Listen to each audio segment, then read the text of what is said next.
नमस्कार विद्यार्थी मित्रांनो, आजच्या व्हिडिओमध्ये आपण TCS IBPS पॅटर्नवर आधारित असणारी ग्रामसेवक या पदासाठी महत्त्वपूर्ण अशी प्रश्नपत्रिका या ठिकाणी पाहणार आहोत. तर बघा, या प्रश्नपत्रिकेमध्ये एकूण 22 प्रश्न असणार आहेत आणि या प्रश्नामध्ये एका प्रश्नामधून आपण एकूण 4 प्रश्नांची उत्तरे या ठिकाणी पाहणार आहोत. तर बघा, पहिला प्रश्न आहे, खालीलपैकी कोणते बंदर अरबी समुद्राची राणी म्हणून प्रसिद्ध आहे? तर ते बंदर कोणते आहे? तर ते आहे कोचीन बंदर. कोणते? कोचीन बंदर. तर बघा, जे कोचीन बंदर आहे तर या ठिकाणी इसवी सन 1502 मध्ये वास्को द गामा याने वखार देखील स्थापन केली होती. आणि या बंदराला अरबी समुद्राची राणी कशामुळे म्हटले जाते? तर 14व्या शतकापासून भारताच्या किनारपट्टीवरील म्हणजेच केरळ किनारपट्टीवरील एक महत्त्वाचे व्यापारी केंद्र आहे. आणि 1503 मध्ये इसवी सन 1503 मध्ये पोर्तुगीज साम्राज्याच्या ताब्यामध्ये हे कोचीन बंदर होते. आणि कोचीन ही वसाहत भारतातील युरोपियन वसाहतीपैकी पहिली वसाहत देखील होते. याचबरोबर केरळचे जे उच्च न्यायालय आहे तर हे देखील कुठे आहे? कोचीन या ठिकाणीच. आणि कोचीनला केरळची न्यायिक राजधानी असे देखील म्हटले जाते. म्हणून या ठिकाणी बघा, कोणते बंदर अरबी समुद्राची राणी म्हणून प्रसिद्ध आहे? तर ते आहे कोचीन बंदर. यानंतरचा पुढचा प्रश्न आहे, 2011च्या जनगणनेनुसार महाराष्ट्राचा पुरुष साक्षरता दर किती आहे? तर सगळ्यात अगोदर आपण पाहूया महाराष्ट्र राज्याचा एकूण साक्षरता दर 2011च्या जनगणनेनुसार. एकूण साक्षरता दर किती आहे? तर 82.3%. यापैकी महाराष्ट्राचा पुरुष साक्षरता दर किती आहे? तर 88.40%. तर या ठिकाणी आपल्याला ऑप्शनमध्ये काय दिलेले आहे? 88.38%. म्हणून हे या प्रश्नाचे योग्य उत्तर असेल. याचबरोबर महाराष्ट्रामध्ये एकूण साक्षरता दर किती आहे? 82.3%. स्त्री साक्षरता दर किती आहे? तर स्त्री साक्षरता दर आहे 75.90%. आणि पुरुष साक्षरता दर 88.40%. याचबरोबर महाराष्ट्रामध्ये सर्वाधिक साक्षरता असणारा जिल्हा कोणता आहे? तर तो आहे मुंबई उपनगर. कोणता? मुंबई उपनगर. मुंबई उपनगर या जिल्ह्याची साक्षरता किती आहे? तर 89.91%. याचबरोबर सर्वात कमी साक्षरता दर असणारा जिल्हा तो म्हणजे कोणता? नंदुरबार जिल्हा. नंदुरबार जिल्ह्यात साक्षरता दर किती आहे? 64.4%. याचबरोबर महाराष्ट्र राज्याची घनता 2011च्या जनगणनेनुसार किती? तर ती आहे 365. याचबरोबर महाराष्ट्र राज्यामध्ये स्त्री पुरुष प्रमाण किती आहे? 929. आणि सर्वाधिक स्त्री पुरुष प्रमाण असणारा जिल्हा तो म्हणजे कोणता? रत्नागिरी जिल्हा. किती आहे? 1122. इत्यादी महत्त्वपूर्ण माहिती तुम्ही लक्षात ठेवा. म्हणून या ठिकाणी प्रश्नाचे योग्य उत्तर ऑप्शन क्रमांक 3 88.38%. पुढचा प्रश्न आहे, कामाईचा हे एक टिंबटिंब आहे. कामाईचा तर हे काय आहे? तर हे एक तंतू संगीत वाद्य आहे. ऑप्शन क्रमांक 3. हे राजस्थानचे प्रसिद्ध असे एक वाद्य आहे. तर यामध्ये एकूण 27 तारा असतात आणि हे एक तंतुवाद्य आहे. तंतुवाद्य म्हणजे काय? तर तारेचा वापर करून आवाज निर्माण करणारे जे वाद्य असते त्याला म्हटले जाते तंतुवाद्य. तर काही महत्त्वपूर्ण वाद्य देखील आपण या ठिकाणी पाहूया. तर बघा, पांबई हे एक वाद्य आहे. पांबई. तर पांबई हे आंध्र प्रदेश राज्यातील महत्त्वपूर्ण वाद्य आहे. आणि हे कशापासून बनवले जाते? तर हे धातूपासून बनवलेले एक तालवाद्य आहे. याचबरोबर अजून एक महत्त्वाचे ते म्हणजे मंजिरी. तर मंजिरी हे जे वाद्य आहे तर हे पितळेपासून बनवलेले असते. पितळापासून. आणि हे जे आहे तर हे एकमेकांवर घर्षण करून ज्यावेळेस आपण अभंग किंवा भजन म्हणतो त्यावेळेसही याचा वापर केला जातो, मंजिरी या वाद्याचा. याचबरोबर अजून एक आहे ते म्हणजे घांगळी. हे देखील तुम्ही नाव लक्षात ठेवा, घांगळी. तर हे वारली समाजाचे एक पारंपरिक वाद्य आहे. कोणत्या समाजाचे? वारली समाजाचे पारंपरिक वाद्य. याचबरोबर जे संबळ आहे हे देखील एक महत्त्वपूर्ण वाद्य आहे, संबळ. आणि हे कोणत्या प्रकारचे वाद्य आहे? तर हे आहे एक चर्मवाद्य, संबळ.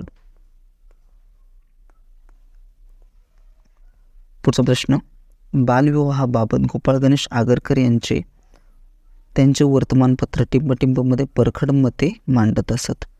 बालविवाहाबाबत तर कोणत्या वर्तमानपत्रामध्ये? तर सुधारक. ऑप्शन क्रमांक 3 सुधारक.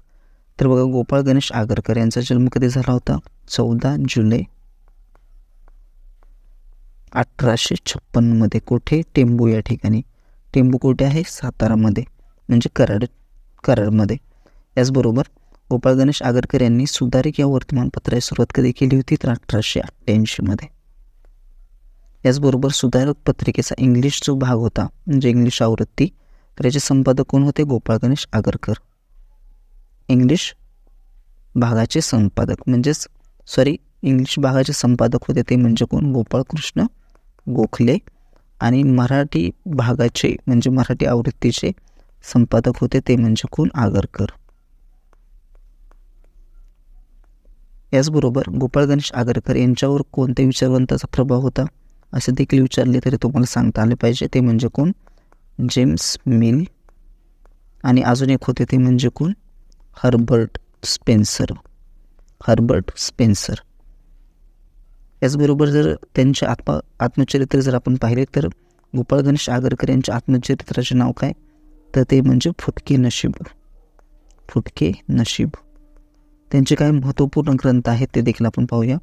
तर शेक्सपियरच्या हॅम्लेट हा एक ग्रंथ होता. शेक्सपियरचा हॅम्लेट हे एक नाटक होते शेक्सपियरचे. तर याचे विकार विलसित या पुस्तकामध्ये त्यांनी रूपांतर केलेले आहे गोपाळ गणेश आगरकर यांनी. याचबरोबर त्यांचे काय महत्त्वपूर्ण ग्रंथ ते म्हणजे विकार विलसित, वाक्यमीमांसा, वाक्याचे पृथक्करण. याचबरोबर अजून कोणतं आहे? अलंकार मीमांसा हे देखील या ठिकाणी महत्त्वाचे आहे. याचबरोबर पुणे या ठिकाणी अजून एक महत्त्वपूर्ण माहिती. पुणे या ठिकाणी 1880 त्यांनी न्यू इंग्लिश स्कूलची देखील स्थापना केली होती. तर तुम्हाला या ठिकाणी सांगायचे आहे की न्यू इंग्लिश स्कूलची स्थापना गोपाळ गणेश आगरकर यांनी कोणाच्या सहकार्याने केली होती किंवा त्या स्थापनेमध्ये कोण सहभागी होते? तर या प्रश्नाचे उत्तर तुम्हाला कमेंट बॉक्समध्ये द्यायचे आहे. यानंतरचा पुढचा प्रश्न आहे, 1857च्या उठावानंतर बहादूरशाह जफर यांना टिंबटिंब येथील तुरुंगात ठेवण्यात आले होते. तर कोणत्या ठिकाणी? तर म्यानमारमधील रंगून या ठिकाणी. ऑप्शन क्रमांक 1. तर बघा, 1857चा जो उठाव झाला त्या उठावाच्या वेळी दिल्ली येथील उठावाचे जे नामधारी नेतृत्व केले होते ते म्हणजे कोणी? बहादूरशाह जफर यांनी. आणि मुख्य म्हणजे खरे नेतृत्व कोणी केले होते? तर त्यांचे नाव होते बख्त खान. कोण होते? बख्त खान. तर बघा, शेवटी इंग्रजांनी हा जो उठाव होता तो हा मोडून काढला आणि जो मेजर हडसन याने 14 सप्टेंबर 1857 रोजी बहादूरशाह जफर यांना पकडले आणि त्यानंतर युरोपियन लोकांची कत्तल केल्याचा आरोप ठेवून त्यांना आजन्म कारावासाची शिक्षा देण्यात आली आणि त्यांना म्यानमारमधील रंगून या ठिकाणी कैदेमध्ये ठेवण्यात आले. आणि ज्यावेळेस त्यांना कैदेमध्ये ठेवले तिथून 5 वर्षानंतर त्यांचा तेथेच मृत्यू झाला होता, म्हणजे त्यांचे निधन त्याच ठिकाणी झाले होते. यानंतरचा पुढचा प्रश्न. याचबरोबर बघा, हा जो प्रश्न आहे 1857चा उठाव, तर याच्या बाबतीमध्ये तुमच्यासाठी एक प्रश्न आहे की लखनौ या ठिकाणी 1857च्या उठावाचे नेतृत्व कोणी केले होते? तर या प्रश्नाचे उत्तर देखील तुम्हाला कमेंट बॉक्समध्ये द्यायचे आहे. पुढचा प्रश्न आहे, महाराष्ट्राच्या चंद्रपूर जिल्ह्यात खालीलपैकी कोणते वन्यजीव अभयारण्य आहे? तर कोणते आहे चंद्रपूर जिल्ह्यामध्ये? तर ते आहे भामरागड वन्यजीव अभयारण्य. हे गडचिरोली जिल्ह्यामध्ये पण आहे आणि भामरागड चंद्रपूर जिल्ह्यात देखील वसलेले आहे. याचे क्षेत्र जर आपण पाहिले तर किती आहे भामरागड वन्यजीव अभयारण्याचे? तर 104.68 चौरस किलोमीटर. याचबरोबर जे चपराळा वन्यजीव अभयारण्य आहे हे कुठे आहे? तर हे आहे गडचिरोली जिल्ह्यामध्ये. याला अजून एक नाव आहे ते म्हणजे काय? प्रशांत धाम. चपराळा वन्यजीव अभयारण्याला याची स्थापना कधी करण्यात आली होती? तर 1986 याला चपराळा वन्यजीव अभयारण्याला अभयारण्याचा दर्जा मिळाला होता. याचबरोबर बोर वन्यजीव अभयारण्य कुठे आहे? तर हे आहे वर्धा जिल्ह्यामध्ये. 2014 या ठिकाणी व्याघ्र प्रकल्प देखील सुरू करण्यात आला होता. कधी? 2014 2014मध्ये, टायगर प्रोजेक्ट. तर बघा तुमच्यासाठी या ठिकाणी अजून एक प्रश्न आहे की महाराष्ट्रामधील सर्वात मोठे अभयारण्य कोणते आहे? महाराष्ट्रातील सर्वात मोठे अभयारण्य, त्या अभयारण्याचे नाव तुम्हाला कमेंट बॉक्समध्ये सांगायचे आहे. म्हणून या ठिकाणी प्रश्नांचे योग्य उत्तर ते म्हणजे भामरागड वन्यजीव अभयारण्य कुठे आहे? चंद्रपूर जिल्ह्यात. मृत्युंजय या कादंबरीचे मराठी कादंबरीचे लेखक खालीलपैकी कोण आहेत? तर मृत्युंजय या मराठी कादंबरीचे लेखक कोण? शिवाजी सावंत. ऑप्शन क्रमांक 4. तर मराठी भाषेतील एक प्रसिद्ध कादंबरीकार कोण होते? शिवाजी सावंत. तर बघा 1994मध्ये त्यांना एक पुरस्कार मिळाला होता आणि या पुरस्काराने सन्मानित होणारे ते पहिले मराठी लेखक होते. कोणता पुरस्कार? तर तो पुरस्कार आहे मूर्तिदेवी पुरस्कार. मूर्तिदेवी पुरस्कार. याचबरोबर विश्वास पाटील, जे विश्वास पाटील आहेत ते एक IAS अधिकारी देखील होते आणि ते एक मराठी कादंबरीकार देखील होते. बघा त्यांनी प्रसिद्ध अशा इतिहासावर आधारित अशा कादंबरीची देखील त्यांनी रचना केली, ती म्हणजे कोणती? पानिपत. याचबरोबर संभाजी. यानंतर काय कोणती आहे कादंबरी? क्रांतीसूर्य. अजून एक महत्त्वपूर्ण कादंबरी आहे त्यांची, ती म्हणजे कोणती? झाडा झडती. त्यानंतर बघा जे सुहास शिरवळकर आहेत, सुहास शिरवळकर तर एक मराठी कादंबरीकार आणि रहस्य कथा लेखक देखील होते. तर यांची काही प्रसिद्ध कादंबऱ्या ते म्हणजे कोणती? दुनियादारी. अजून कोणते आहे? कोवळीक. हे देखील त्यांची प्रसिद्ध कादंबरी आहे. यानंतर बघा जे रणजित देसाई आहेत, रणजित देसाई तर हे महाराष्ट्रातील एक लोकप्रिय लेखक होते. तर त्यांचे काही प्रसिद्ध जर कादंबऱ्या पाहिल्या तर त्या आहेत स्वामी. याचबरोबर श्रीमान योगी कादंबरी. यांना 1964मध्ये साहित्य अकादमीचा पुरस्कार देखील मिळाला आणि 1973मध्ये त्यांना पद्मश्री पुरस्काराने देखील गौरवण्यात आले होते. म्हणून बघा मृत्युंजय या मराठी कादंबरीचे लेखक कोण? शिवाजी सावंत. यानंतर बघूया चालू घडामोडीमधील काय महत्त्वपूर्ण प्रश्न. खालीलपैकी कोणाला राष्ट्रीय धन्वंतरी आयुर्वेद पुरस्कार जाहीर झाला आहे? तर बघा 2023मध्ये एकूण देशातील किती जणांना? तर 3 व्यक्तींना हा पुरस्कार देण्यात आला, राष्ट्रीय धन्वंतरी आयुर्वेद पुरस्कार. तर यामधले कोण आहेत? तर हे आहेत डॉक्टर रामदास आव्हाड. ऑप्शन क्रमांक 2. तर यांना राष्ट्रीय धन्वंतरी आयुर्वेद पुरस्कार जाहीर करण्यात आला. तर बघा आयुर्वेदाचा प्रचार आणि प्रसार करण्यासाठी भगवान धन्वंतरी यांच्या जन्मदिनी राष्ट्रीय आयुर्वेदिक दिन म्हणून देखील हा दिवस साजरा केला जातो. सर्वप्रथम आयुष मंत्रालयाने, कोणते मंत्रालय? आयुष मंत्रालय. तर आयुष मंत्रालयाने सर्वप्रथम 28 ऑक्टोबर 2016 रोजी आयुर्वेद दिवस साजरा केला होता. हे देखील तुम्ही लक्षात ठेवा. पुढचा प्रश्न. भारतात जन्मलेल्या लेखिका टिंबटिंब यांना 2023चा ब्रिटिश अकादमी बुक प्राईजचा विजेता म्हणून घोषित करण्यात आले. तर त्या कोण? नंदिता दास. ऑप्शन क्रमांक 1. तर बघा भारतात जन्मलेल्या नंदिता दास यांना कोर्टिंग इंडिया पुस्तकाचे नाव तुम्ही लक्षात ठेवा. Courting India, England, Mughal, India and the origins of empire या पुस्तकासाठी त्यांना नंदिता दास यांना 2023चा ब्रिटिश अकादमी बुक प्राईज मिळालेला आहे. तर या पुरस्काराची रक्कम किती आहे? तर 25,000 पाऊंड. आणि या पुरस्काराची सुरुवात कधी झाली होती? तर 2013मध्ये. इत्यादी महत्त्वपूर्ण माहिती तुम्ही लक्षात ठेवा. फुटबॉलमधील प्रतिष्ठेचा 2023चा बॅलन डी ओर पुरस्कार कोणाला मिळाला? तर कोणाला मिळाला? अर्जेंटिनाचा फुटबॉल संघाचा कर्णधार तो म्हणजे कोण? Lionel Messi. अर्जेंटिनाच्या फुटबॉल संघाचा हा कर्णधार लिओनेल मेस्सी. तर याला हा पुरस्कार कितव्यांदा मिळाला आहे? तर 8व्यांदा. तर हा जो पुरस्कार आहे बॅलन डी ओर पुरस्कार, तर हा फ्रेंच वृत्तपत्रिका फ्रान्स फुटबॉलतर्फे दिला जाणारा एक वार्षिक पुरस्कार आहे आणि हा पुरस्कार सर्वात प्रतिष्ठित वैयक्तिक पुरस्कार देखील मानला जातो.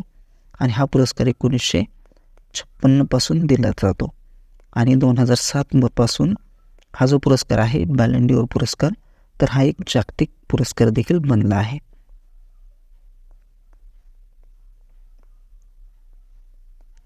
पुढचा प्रश्न, all India rubber industries association म्हणजेच काय? AIRIA area. All India rubber industries असोसिएशनच्या अध्यक्षपदी कोणाची नियुक्ती करण्यात आली? शशी सिंह यांचे. ऑप्शन क्रमांक 2 Shashi Singh. All India rubber industries association. तर 2023 काही महत्त्वपूर्ण नियुक्त्या जर आपण पाहिल्या तर भारताचे दुसरे CDS chief of defence staff ते कोण आहेत? तर ते आहेत अनिल चौहान. तुम्ही नाव लक्षात ठेवा, अनिल चौहान. हवाई दलाचे प्रमुख कोण आहेत? Vivekram Chaudhary. NHAI national highway authority of इंडियाचे प्रमुख अध्यक्ष कोण आहेत? तर ते आहेत संतोष कुमार यादव. याचबरोबर देशाचे 50वे चीफ जस्टिस ऑफ इंडिया, देशाचे 50वे चीफ जस्टिस ऑफ इंडिया कोण आहेत? CJI, तर ते आहेत DY चंद्रचूड. DY चंद्रचूड. याचबरोबर BCCIचे अध्यक्ष, नवीन अध्यक्ष कोण आहेत? तर ते आहेत रॉजर बिन्नी. ही नावे तुम्ही लक्षात ठेवा, परीक्षेच्या दृष्टीने महत्त्वाची आहेत. पुढचा प्रश्न आहे, 2023 या वर्षाच्या संसद रत्न पुरस्कारामध्ये महाराष्ट्र राज्यातील किती खासदारांचा समावेश आहे? तर किती? 2 खासदारांचा. ऑप्शन क्रमांक 4 2. तर हा जो पुरस्कार आहे संसद रत्न पुरस्कार, तर हा पुरस्कार वितरण कोणातर्फे करण्यात येते? तर चेन्नई येथील प्राईम टाईम फाउंडेशन, या फाउंडेशनकडून हा पुरस्कार वितरित करण्यात येतो. कधीपासून? तर 2010 पासून. देशातील उत्तम काम करणाऱ्या खासदारांना हा पुरस्कार देण्यात येतो. तर महाराष्ट्रामध्ये 2023 मध्ये अमोल कोल्हे आणि श्रीकांत शिंदे यांना हा पुरस्कार देण्यात आला. तर अमोल कोल्हे यांना हा 3ऱ्यांदा पुरस्कार मिळालेला आहे. आणि जे श्रीकांत शिंदे आहेत तर हे कोणत्या मतदारसंघाचे खासदार आहेत? तर महाराष्ट्रामधील कल्याण येथील लोकसभा मतदारसंघाचे शिवसेनेचे खासदार आहेत. कोण? श्रीकांत शिंदे. तर यांना हा पुरस्कार जाहीर करण्यात आला. याचबरोबर लोकसभा आणि राज्यसभा यामधील कामकाजामध्ये घेतलेला सहभाग, उपस्थित केलेले प्रश्न, मांडलेले प्रस्ताव आणि संसदेमधील उपस्थिती अशी एकूण कामगिरीबद्दल हा पुरस्कार संसद रत्न पुरस्कार देण्यात येतो. म्हणून या ठिकाणी ऑप्शन क्रमांक 4 या प्रश्नाचे योग्य उत्तर असेल. राज्यघटनेचे कोणते कलम पंचायतीचे अधिकार याचबरोबर जबाबदारीशी संबंधित आहे? पंचायतीचे सामर्थ्य, अधिकार आणि जबाबदारी. तर ते कोणते कलम आहे? 243G. 243G. याचबरोबर 243A हे जे कलम आहे हे कशाशी संबंधित आहे? तर हे आहे ग्रामसभेशी संबंधित, ग्रामसभा. याचबरोबर 243B जे आहे 243B, तर हे कशाशी आहे? तर पंचायतीची संरचना. 243C ही आहे पंचायतीची रचनेबाबत. यानंतर 243D जे आहे तर हे कशा संबंधित आहे? जागांचे आरक्षण. आणि 243E हे हा जो अनुच्छेद आहे तर हा आहे पंचायतीचा कालावधी, पंचायतीचा कालावधीशी संबंधित अनुच्छेद 243E. मराठी लिपीला अजून कोणत्या नावाने ओळखले जाते? तर मराठी लिपीला कोणत्या नावाने ओळखले जाते? तर देवनागरी लिपी, याचबरोबर बाळबोध लिपी. बाळबोध लिपी म्हणजेच ऑप्शन क्रमांक 3 बाळबोध. तर बघा, मराठी लिपीला देवनागरी या नावाने देखील ओळखले जाते. याचबरोबर अजून एक लिपी आहे ती म्हणजे कोणती? मोडी लिपी. तर देवनागरी लिपी काही काळ मुरड घालून लिहिण्याची पद्धत होती, त्यामुळे या भाषेला काय म्हटले जाते? या लिपीला काय म्हटले जाते? तर मोडी लिपी, किंवा अजून एक शब्द आहे तो म्हणजे कोणता? धाव लिपी. हे नाव देखील तुम्ही लक्षात ठेवा.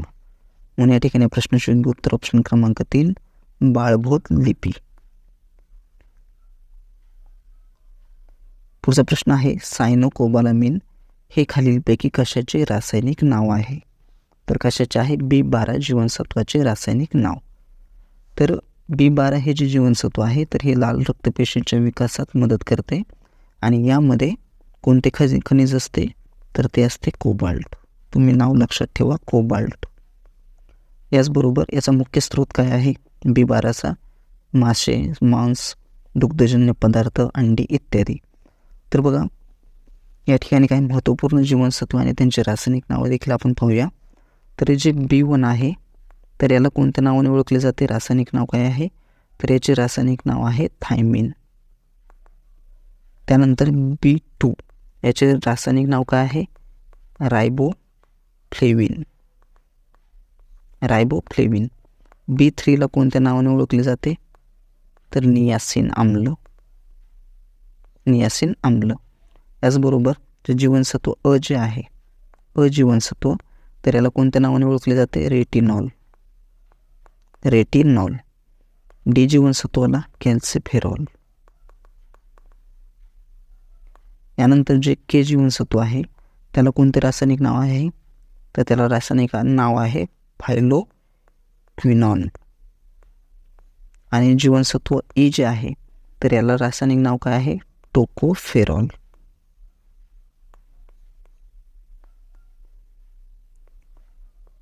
दुधामध्ये आढळणारी शर्करा खालीलपैकी कोणती आहे? तर शर्करा म्हणजे काय?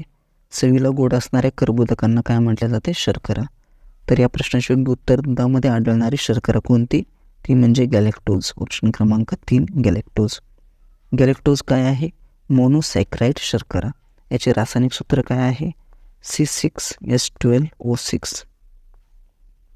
यानंतर जे फ्रुक्टोज आहे, फ्रुक्टोज, तर हे कशामध्ये आढळते? फळे, मध आणि काही महत्त्वपूर्ण भाज्या यामध्ये आढळते. जे ग्लुकोज आहे तर हे निसर्गात संयुक्तरित्या किंवा मुक्त स्वरूपात देखील आढळते.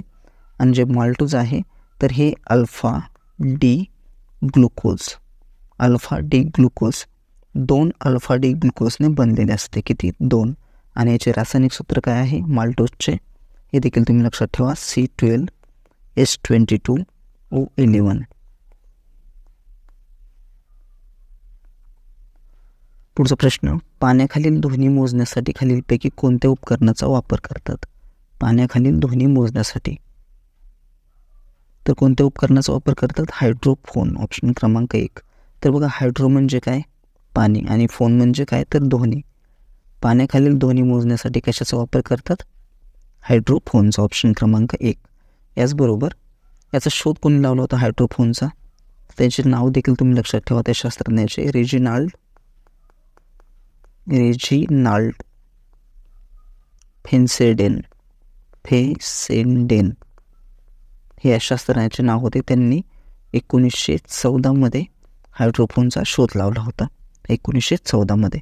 याचबरोबर जो हायड्रोस्कोप आहे तर याचा वापर कशासाठी केला जातो? वातावरणातील आर्द्रतेतील बदल दर्शवण्यासाठी. वातावरणामध्ये जी आर्द्रता असते त्यामधील बदल दर्शवण्यासाठी वापर केला जातो हायड्रोस्कोपचा. त्यानंतर बघा जो हिप्सोमीटर आहे तर याचा वापर कशासाठी केला जातो? द्रव उत्कलनांक निर्धारित करण्यासाठी. द्रव उत्कलनांक. याचबरोबर जो मॅग्नेटोमीटर आहे तर याचा वापर कशासाठी केला जातो? तर ध्वनीच्या वेगाशी संबंधित विमानाचा वेग निर्धारित करण्यासाठी. आणि या ठिकाणी तुमच्यासाठी एक प्रश्न आहे की एक उपकरण आहे ते म्हणजे कोणते? नेफेलोमीटर. नेफेलोमीटर. तर हे जे नेफेलोमीटर आहे तर या उपकरणाचा वापर कशासाठी केला जातो? तर या प्रश्नाचे उत्तर तुम्हाला कमेंट बॉक्समध्ये द्यायचे आहे. पुढचा प्रश्न आहे संयुक्त राष्ट्रसंघाने म्हणजेच युनायटेड नेशन ऑर्गनायझेशनने मानवाधिकार घोषणा कधी स्वीकारली? तर बघा दरवर्षी 10 डिसेंबर रोजी मानवाधिकार दिन पाळला जातो. कधी? 10 डिसेंबर या दिवशी. तर 10 डिसेंबर 1948. 10 डिसेंबर 1948 या दिवशी संयुक्त राष्ट्राने मानवाधिकारांचा सार्वत्रिक जाहीरनामा स्वीकारला होता. तर बघा UNO संयुक्त राष्ट्रसंघ, तर याची स्थापना कधी करण्यात आली? 24 ऑक्टोबर 1945 मध्ये. याचे हेडक्वार्टर कुठे आहे? तर USA मधील न्यूयॉर्क या ठिकाणी. तर तुमच्यासाठी या ठिकाणी एक प्रश्न आहे. तर international labour organisation ILO, international labour organisation, आंतरराष्ट्रीय कामगार संघटनेचे जे मुख्यालय आहे तर हे कोणत्या ठिकाणी आहे? तर या प्रश्नाचे उत्तर देखील तुम्हाला कमेंट बॉक्समध्ये द्यायचे आहे. आणि हे जे मी प्रश्न विचारतोय तर या प्रश्नाचे तुम्ही उत्तरे देत चला, कारण जेणेकरून तुमचे देखील रिव्हिजन या ठिकाणी होऊ शकेल. पुढचा प्रश्न आहे 1920 मध्ये, इसवी सन 1920 मध्ये भारताचा प्रथम हाय कमिशनर म्हणून कोणाची नेमणूक करण्यात आली?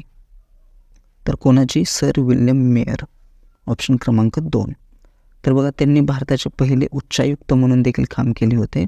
याचबरोबर 1917 ते 1922 मध्ये भारताचे राज्य सचिव म्हणून देखील सर विल्यम मेयर यांनी कार्य केले होते. 1857 मध्ये महाराष्ट्रामध्ये मुंबई सरकारने लोहमार्ग उभारणीसाठी व जमीन संपादनासाठी टिंबटिंब यांच्या अध्यक्षतेखाली रेल्वे मंडळाची स्थापना केली. तर कोणाच्या अध्यक्षतेखाली? तर लेफ्टनंट प्रेस्कॉट यांच्या अध्यक्षतेखाली. तर बघा, 16 एप्रिल 1853 मध्ये आशिया खंडातील पहिली रेल्वे भारतामध्ये मुंबई ते ठाणे या दरम्यान सुरू करण्यात आली होती. याचबरोबर 1857 मध्ये रेल्वे मंडळाची स्थापना करण्यात आली. त्याचे अध्यक्ष कोण होते? Lieutenant Prescott. आणि 1905 मध्ये रेल्वे कारभारावर नियंत्रण ठेवण्यासाठी आणि लक्ष ठेवण्यासाठी रेल्वे बोर्डाची या ठिकाणी स्थापना करण्यात आली होती.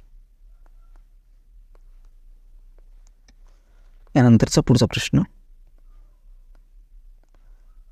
क्रमांक 21. भारत चीन युद्ध आणि त्यानंतर भारत पाकिस्तान युद्धामुळे कोणती पंचवार्षिक योजना अयशस्वी झाली?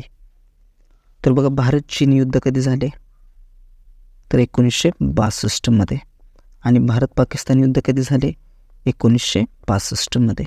आणि तिसरी पंचवार्षिक योजनेचा काळ किती होता? तर 1961 ते 1966. तर बघा, ही 2 युद्धे आणि त्याचबरोबर 1965-66चा भीषण दुष्काळ यामुळे तिसरी पंचवार्षिक योजना ही या ठिकाणी अयशस्वी झाली होती. तिसरी पंचवार्षिक योजना. तर या योजनेमध्ये सगळ्यात अगोदर भर कशावर देण्यात आला होता? तर कृषीवर, म्हणजेच गहू उत्पादन आणि शेती सुधारणेवर. परंतु काय झाले नंतर 1962 मध्ये भारत चीन युद्ध झाले आणि 1965 मध्ये भारत पाकिस्तान युद्ध. त्यामुळे हा जो मुख्य भर होता हा कुठे वळवण्यात आला? संरक्षण उद्योगाकडे, म्हणजेच संरक्षण आणि विकासाकडे. तर या योजनेदरम्यान 2 युद्धे झाली आणि 1965-66चा भीषण दुष्काळ यामुळे ही जी तिसरी पंचवार्षिक योजना होती ही या ठिकाणी अयशस्वी ठरली होती. यानंतरचा पुढचा प्रश्न आहे 1956 मध्ये खालीलपैकी कोणत्या 3 राज्यांमधील सीमाविवाद सोडवण्यासाठी महाजन आयोगाची नियुक्ती करण्यात आली होती? महाजन आयोगाचे.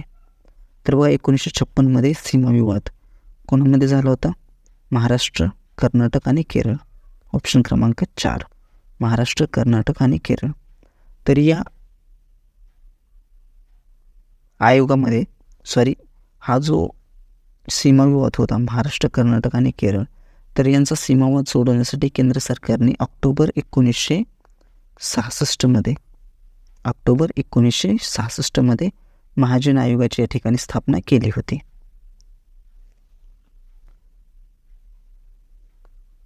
याचबरोबर अजून काही भारतामधील काही सीमावाद देखील आहेत. तर 1976 मध्ये, कधी? 1976 मध्ये आसाम आणि नागालँड, तर या 2 राज्यांमधील सीमाविवादावरील अभ्यासासाठी एका आयोगाची देखील स्थापना करण्यात आली होती. तर तो आयोग कोणता? शास्त्री आयोग. याचबरोबर आसाम आणि अरुणाचल प्रदेश या 2 राज्यांमधील सीमाविवाद सोडवण्यासाठी कोणत्या समितीची स्थापना करण्यात आली होती? तर केंद्र सरकारद्वारे त्रिपक्षीय समितीची स्थापना करण्यात आली होती. त्रिपक्षीय समिती. So friends, thanks for watching.